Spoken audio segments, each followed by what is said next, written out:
తులారాశి.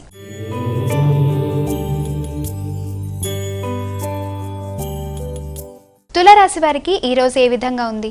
ఈ తులారాశి వారి విషయంలో వీళ్ళకి శ్రమతో అనుకున్న పనులు సాధిస్తారు. శ్రమకి తగిన గుర్తింపు, గౌరవం, దైనందిన జీవితంలో మార్పులు, వృత్తిపరంగా తీసుకునే నిర్ణయాలలో అధిక శ్రమతో వ్యక్తుల సహకారంతో ముందుకు వెళ్ళడానికి తీసుకునే నిర్ణయాలు అనుకూలంగా ఉంటాయి.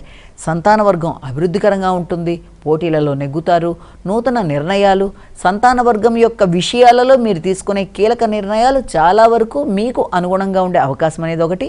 మీ శ్రమకి తగిన గుర్తింపు, గౌరవం లభ్యమవడం, వృత్తిలో పేరు ప్రఖ్యాతులు పెరగడం, వ్యక్తుల యొక్క సహకారంతో మీరు అనుకున్న పనులు సాధించడం మొదలైన వాటికి ఆస్కారం అనేది ఉందని మనం ఇక్కడ గమనించాలి. వృశ్చిక రాశి.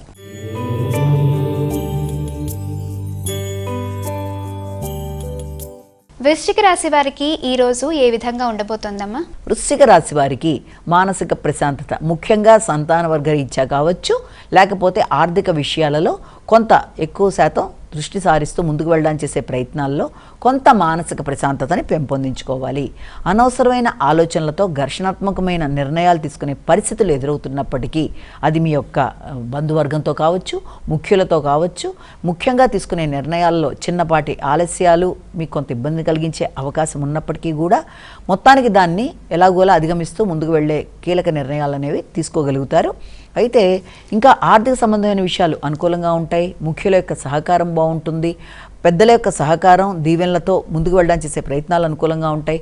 సంతాన వర్గానికి సంబంధించిన విషయాలలో మీరు తీసుకునే నిర్ణయాలు చాలా వరకు అనుకూలంగా ఉన్నప్పటికీ ఆలస్యాల్ని అధిగమిస్తూ ముందుకు వెళ్ళడానికి ప్రయత్నాలు చేయాలి.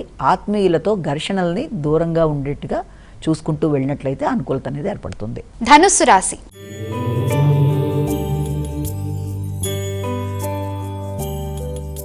ధనుసు రాశి వారికి ఈ రోజు ఏ విధంగా ఉంది? ధనుసు రాశి వారికి కుటుంబ విషయాల మీద శ్రద్ధ చూపిస్తారు.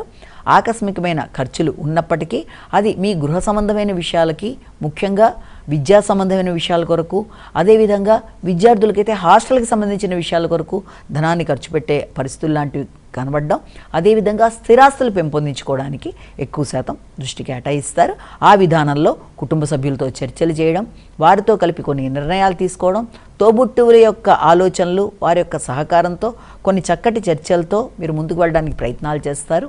విద్యాపరమైన విషయాల్లో అభివృద్ధి, సంఘంలో గుర్తింపు, గౌరవం, కమ్యూనికేషన్ అనుకూలంగా ఉండడం, భాగస్వామ్య వ్యవహారాల్లో ఖర్చులు పెరిగినా కూడా అది మీకు చాలా వరకు అనుకూలమైన ఇదే ఇచ్చే అవకాశం కనబడుతుంది.